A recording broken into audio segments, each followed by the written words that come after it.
So what we want to do is you might start helping others, your loved ones or family, even before they start the divorce process. So they may be talking to you and confiding in you that they're unhappy in the relationship, they're thinking of leaving it.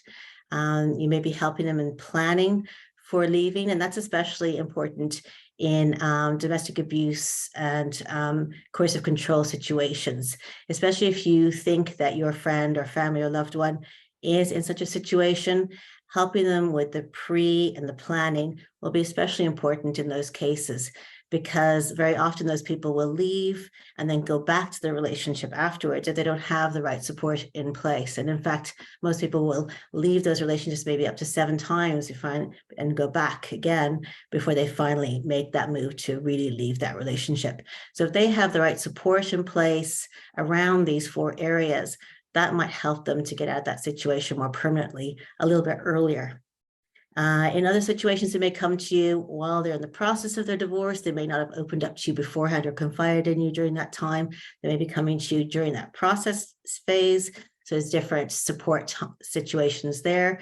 And sometimes they've gone through their divorce or separation, but they're actually recovering from that. It actually takes people about 3 to 5 years to get their feet back on the ground and kind of feel more themselves. So even that post-divorce situation, if they've just opened up to you and told you that they've finalized their divorce, they've almost at the end of it, you could help support them in at that stage as well. So I think we've gone through these grief cycles and stress areas a few times today, but some people might have joined a little bit more recently. So just to kind of cover it a little bit more, you may have heard that the most stressful thing for some people is to stand up in front of a crowd and actually speak like this. In reality, we've also heard that the death of a spouse is supposed to be the most stressful situation, or a very close loved one. And here you'll see that when Holmes and Ray did this actual stress calculation, they did say that yes, the death of a spouse is very high up there, but so is divorce and separation, as you can see. So if you were to actually combine the stress of divorce with all the other stressful situations aligned here, such as changing your living conditions, your working conditions, your residence, kids' schools, change in social activities, mortgages and loans, different family events that you may have to go through, that actually makes divorce the most stressful situation in most people's lives.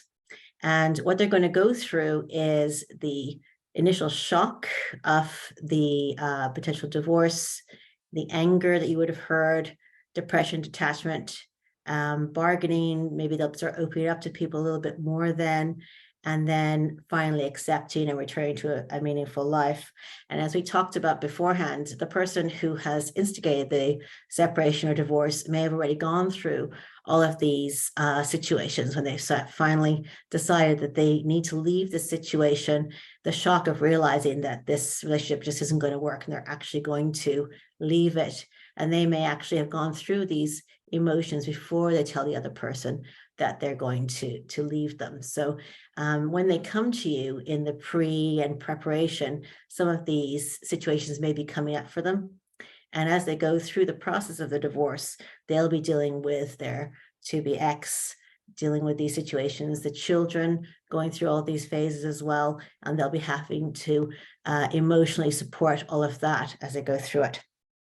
So what does that mean for you? So we use this graph as well, which was presented recently, to see how is that going to impact on you if you are supporting this person.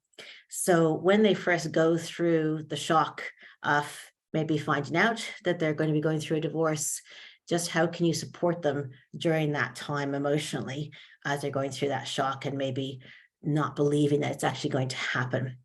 Then they may be numb from denial, so you may not hear too much from them during that time. And as they go through the anger, they may end up lashing out at you, at others, at family members and friends, at themselves. They may be doing knee-jerk reactions with how they answer and respond to their ex, how they respond to their children. And you may need to help out in terms of helping them with the communications at that stage to make sure they don't say something that might impact them in a legal context. And then when they're going through the bargaining, this is where they might decide to go back to a relationship that might not be suitable for them. They may start to reach out to you or others more at this time. They might not have shown you anything beforehand. So all the other phases may have already happened. So it's important for you to know where they are in this process as well. And then they may start feeling really embarrassed or feelings of shame. And we've talked about that earlier when Sheila talked about the impact of shame and embarrassment. And a few other people talked about that as well. How are they going to hide? They might hide it from the schools, from other people. They might not want to talk about it to people who may need to know about it to support them. And then they're going to feel this overwhelm. We often get clients coming to us at that point when they need some help. They may have been embarrassed to talk to friends or family about it. They don't know who to turn to, and they're overwhelmed. They'll come to us, and they'll have a lack of energy at that time.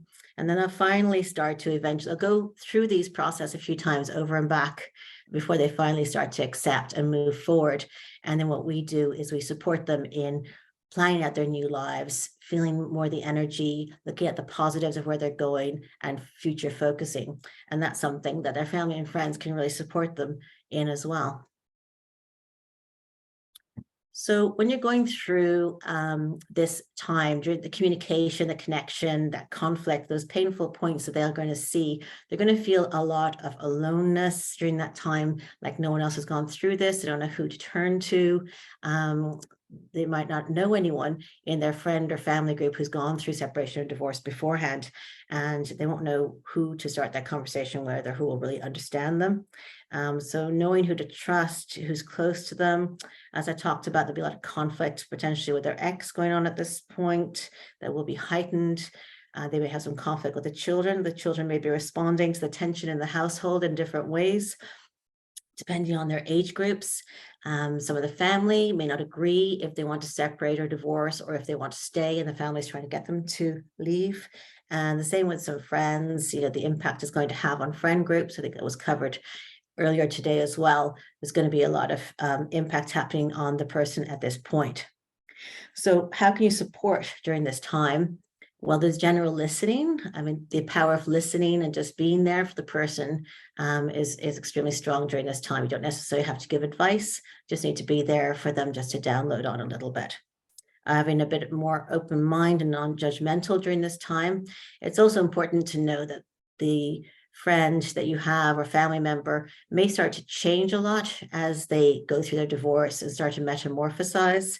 Oftentimes they may have held themselves back or changed a lot in the relationship. And as they go through this change of moving past the relationship and becoming more their own person, moving forward in their lives, they may become someone different to who you knew beforehand. And it's important to start accepting, apart from the depression stage, to start accepting that this person may be a bit different to who you knew as when they were in the marriage, and not to stop them from changing into who they need to be to live their best life now. And so as you are there for them, just make sure you keep an open mind and stay not judgmental in their process as they get to know themselves again. Also knowing how to protect yourselves and your own boundaries, because the person may need you a lot during this time. And it is a marathon. It is going to take a long time for them to get through it. Is to also know your own boundaries as well, so that you can be there to support the person without also burning out yourself emotionally. So understanding what times, what days, what hours you're free, and making sure that you help the person understand that this is when you are available for them too, because you don't want to burn out the friendship or the relationship because this person is constantly downloading on you. So helping them to build out a larger group of friends or family or support networks. We talked about the Samaritans, we talked about Pieta House, we talked about different groups and charities that are around to support them as well. If you feel like you're the only one there that they are leaning on, it's important that they expand that network a little bit, just so that you can really be there for them during the whole course of it, and it doesn't burn out your relationship with them as well. Also learning how to communicate effectively with their ex, with their children, with other family and friend groups. Be very careful about what is confidential, and what you say to others and what others might hear. The children might hear a lot more than you expect. So if you're talking to them about different situations, make sure that your children or anyone else who's within earshot doesn't catch on and repeat something that shouldn't be repeated. So we talk about it being information being brief, informational within the confidentiality piece, friendly and firm. And the reason we talk about that as well is sometimes in the height of the conflict between the partners, there can be a lot of anger, but later on they may actually make up and become a little bit closer. I've been in situations where couples went to the high court and fought each other in the high court. And months later, they were friendly again. They were able to get on quite well, even though they were separated. And maybe some friends who took different sides ended up being a little bit uncomfortable when they met the other person again. So just keep yourself neutral as much as possible in those communications. Making sure you're there to support the children emotionally as well. And the sort of things you can do during this time is to help with communication and avoid conflict, is maybe providing a place where the children can be dropped off and picked up by the parents. So one parent drops off at your place, the other parent picks up, so they don't have to meet each other. It avoids some kind of conflict there. And if it's a place that the children know well, it gives them a comfortable location to be picked up from. Also, maybe if there are supervision, so the children need to be supervised for access, you could offer some help during that. And also during the anger phase in the communications, it could be helpful for you to support your friend or family in terms of the communications they're going to send to their ex before it's sent, to avoid any knee-jerk reactions and to avoid any getting themselves into more difficult situations in the future. The other area that people would need a lot of help in usually is around the finances. So where are they going to live? How can they afford legal help? If they need to go back to work, how are they going to do that? How is their career being impacted during this stage? Usually 80% of people's work is impacted during this time, and their productivity at work. So how can they ensure that they keep bringing in the money, which is really important during this time, and don't lose their job? Or they may need to go back and retrain so they can start earning more money as well. Childcare costs may go up if they have to go back to work or work longer hours or retrain. The amount they're going to get in maintenance, and there might be a gap between when they actually receive maintenance from the other parent and what they need now before they get that money. And also moving from a one-person household to two households and having to divide out the same amount of money during those two households means there's a lot less money to go around. And for those who are a little bit older, their retirement, they're looking at what pension they might have and how it's going to impact their pension and their retirement age as well is a really big one. So how can you help financially? And what we like to look at is, yes, you could help maybe if you had the money to help provide financial support, but there's also some micro supports as well. So any micro issues they might have, micro elements that you can help out with, everything is going to help with them at this stage. So even if you offer temporary accommodation for a while, if you were to be away on holidays, you invite them to get away and come away with you for a little while if you have a holiday home, just so they get away from maybe a household where they both have to live in the same house at the moment while they're going through the separation or divorce. A little bit of temporary reprieve will help them in that situation. Helping them, even inviting them over for food, for brunch, lunch, dinner, just to, again, to get them away from their current situation, to make them feel more social. Any coupons, if it's their birthday, if it's Christmas, if it's some special event, coupons towards massages or cultural activities or sports, again, just to give them that little help. Or if you know someone who is a family planner, a divorce coach, a solicitor, and who might be able to give them a free chat, give them a reduced amount or some other contacts that could help them, that would be very helpful. So any little micro support during this time can go a long way for someone who's under a lot of overwhelm and stress. I also talk about inheritance here. That could be a little bit conflicting within the family. But if family members could get together and in-laws and maybe agree that some inheritance that was planned in the future happens earlier to support this person at this time, and everything's written properly into the will and everything's agreed within the family members, that could also be a place that I've seen can help support others when they're going through financial difficulties during this time. Another area that can be really helpful is around children. So during this time, there'll be extra childcare needed because they're in court, they're going to solicitors, they're having to gather all this paperwork for the course, they're having to do self-care to mind themselves, and they might be doing a lot of solo parenting during this time as well. They may need more childcare support after school if they have to go back to work or do extra training. And then also there'll be a lot of concern over how the children are coping and dealing with the children's emotions. So those are key pain points around children during this time. So how can you support around the children? So obviously we talk about how it takes a village to raise a child. So parents and friends and neighbors coming together to support the children. Some people have shared child support. So some parents go into work some days and the other parent goes into work the other days. So they help with childcare support. There's babysitting sometimes, either an agreed day once a week so the parent can get out and do an activity, or ad hoc as the parent needs it. Sometimes just play dates are very helpful, just so the parent gets a little bit of reprieve, can gather their paperwork, or even a sleepover if the parent agrees, just to get the children away from maybe what's still a contentious, difficult living situation if they're still living under the same roof.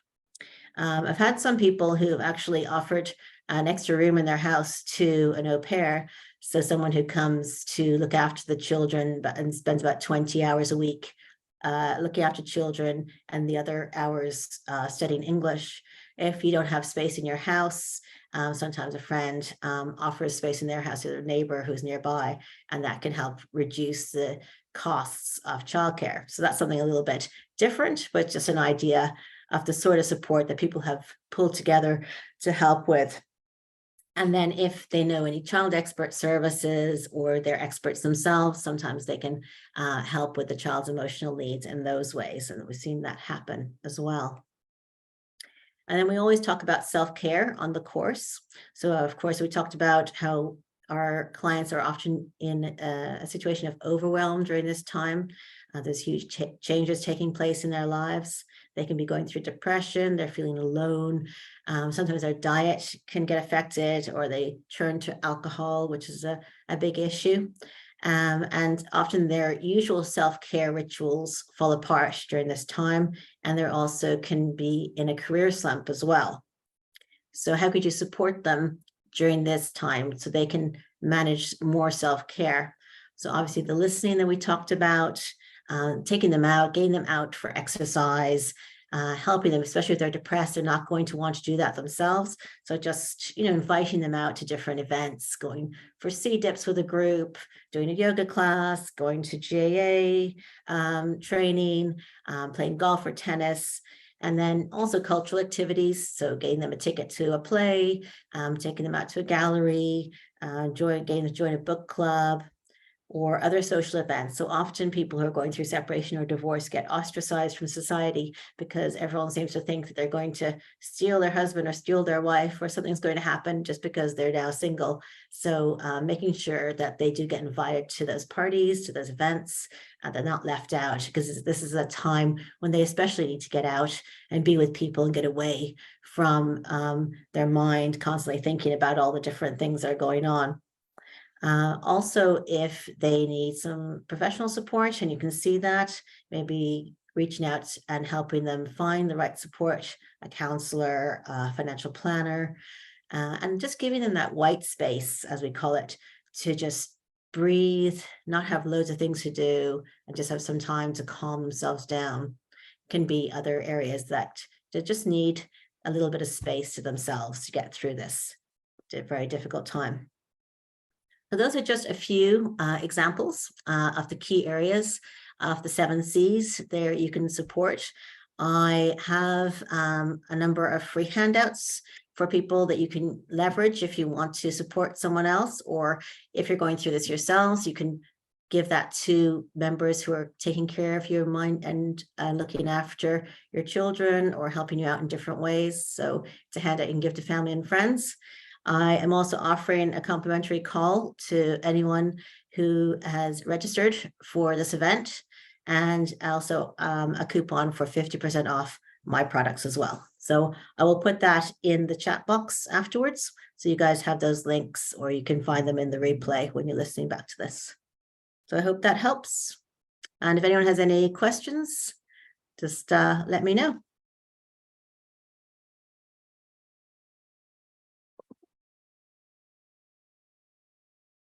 Thanks, Mel. Any questions for Mel?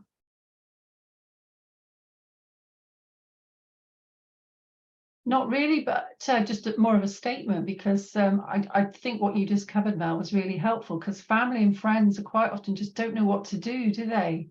Yeah, exactly. Yeah.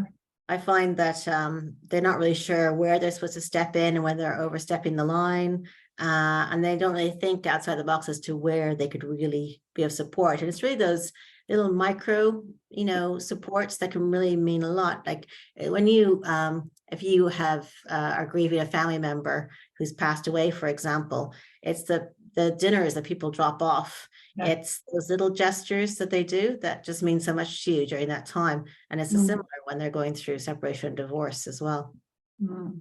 Yeah.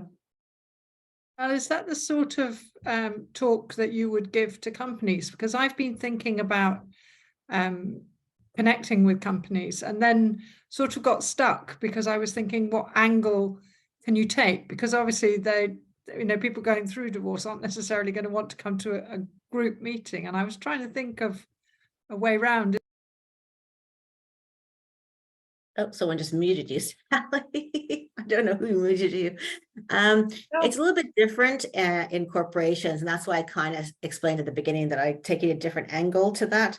In corporations, it's more around, like for managers, it's like identifying who might be going through that, because they usually won't tell the managers, right? Or they might be concerned about the impact it'll have on their career. And I've talked to people at very high levels, like VPs, who won't let on they're going through this because they think it's going to impact their career. And maybe rightly so, to tell you the truth. I would say you might want to be very careful who you tell, and depends on your relationship with your manager, because I have seen that it impacting people. They don't get that promotion because they just don't think that they're going to be able to do it. And maybe that's right during that time, that maybe they can't manage. I know when I was going through my divorce, I got a promotion and I didn't want it, because I said, I'm not capable of doing that role right now. I was going to be on the leadership team, taking on all this, the whole strategy pillar. And I said, I just can't. I can barely function. I said, stick me in a corner, give me a project, I'll work on it, no problem. But don't put me in, the firing line, basically, because when you get into that, the leadership, everyone's trying to handpick it at each other. I just didn't have the capacity for that. And my manager at the time had gone through a divorce himself, and he thought I was capable of doing it. And I said, no, I'm not. So I wasn't capable. So I told them I ended up having to negotiate myself out of that situation. So, but give me another year and I was ready for it, and I would have done it then. But at that time, I'd burnt my bridges. So I think it's important that people are aware of their capabilities during that time. And sometimes the employee won't even realize it themselves, because they don't realize it's a marathon. They think it's going to be over within a few months. So it's important that both understand, the managers understand, and they put them in a situation where they can still learn and be ready to move up when they're ready. It's also how do they allocate the workload amongst the team as well, and how do they keep it quiet so the rest of the team don't know if the other person doesn't want them to know. So there's a lot of different areas that they need to look at there. And then if they want to tell their team members or close team members, that's up to them. But not everyone will have that close relationship. So it depends on the situation. Yeah, the first talk tomorrow morning is looking at just this. Now, Yeah. divorce is your business, the effects of relationship breakdown on workplace culture. Yeah, and there's a lot of businesses now are starting to put that in. I know in Ireland, AIB, for example, the bank, They've given 2 weeks leave for people going through coercive control and abuse situations. So they get that for free. And there's more businesses doing that. What I'd love to see, though, is leave just for normal separation and divorce, the same as if you're going through bereavement. So that's what I've been working on with some companies as part of their policy with HR is how do you incorporate that and keep it a low profile? So it can be bereavement leave and people don't know why it's bereavement.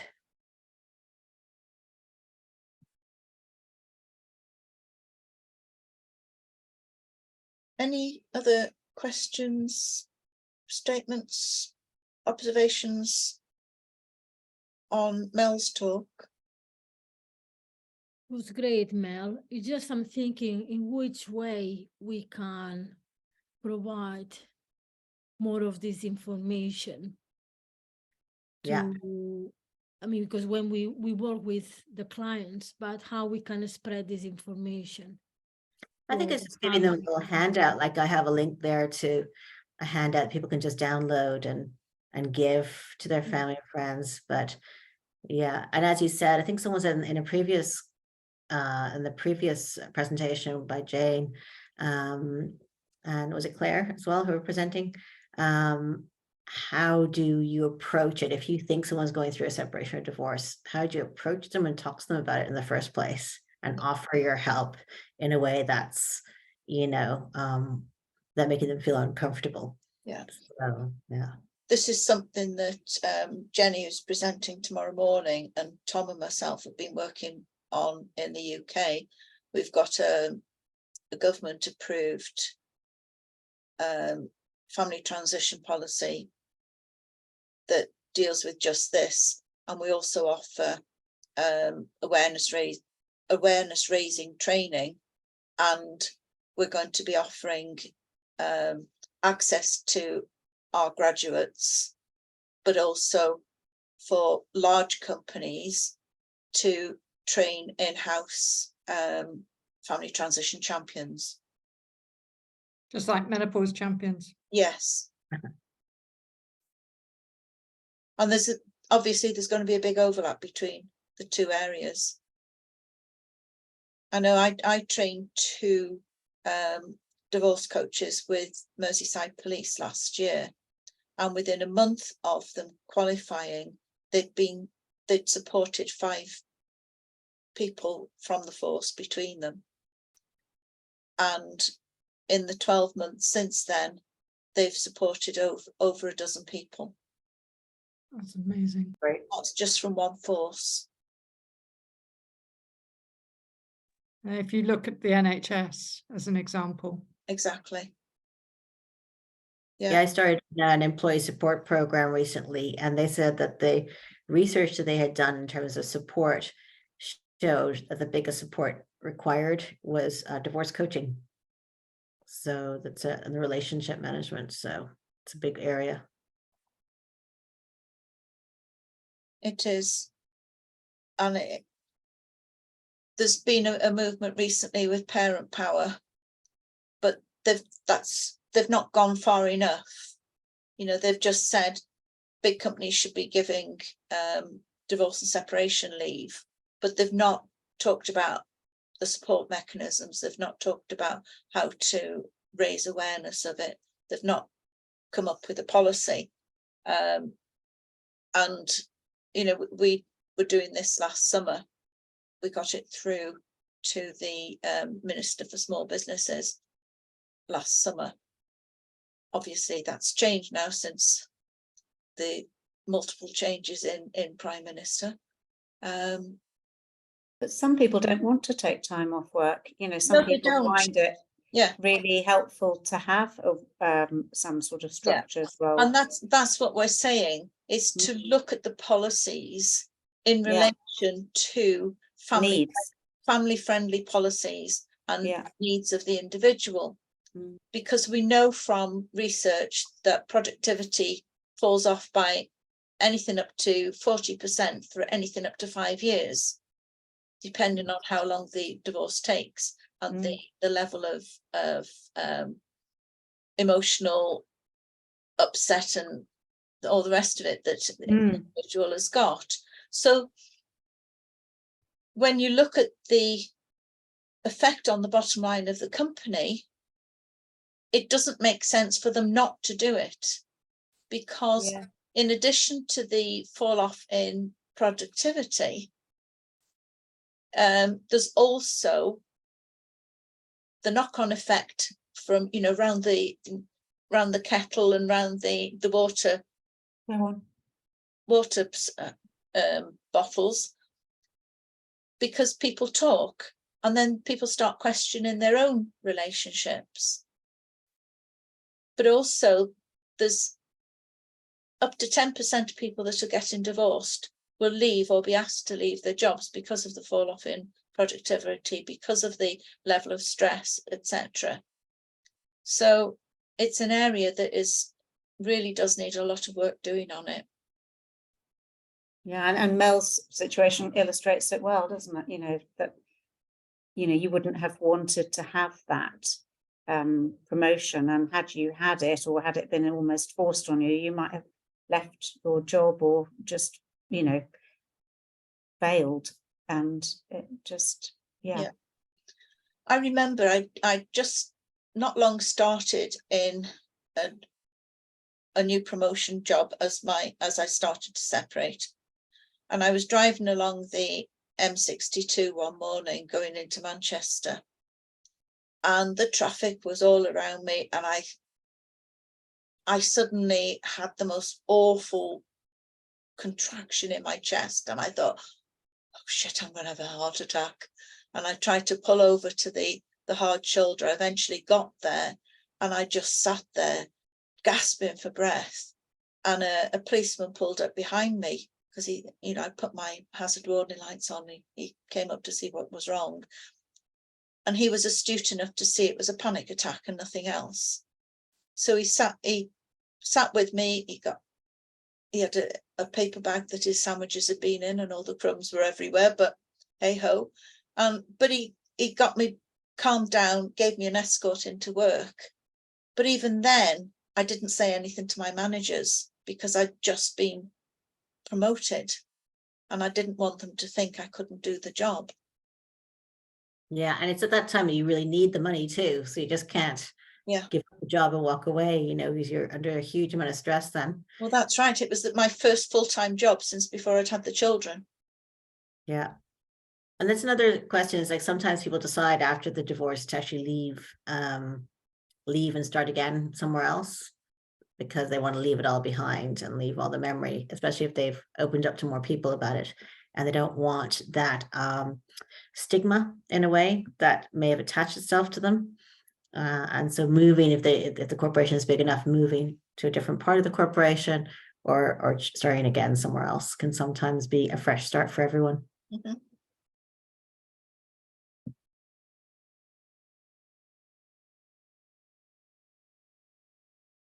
So I'm going to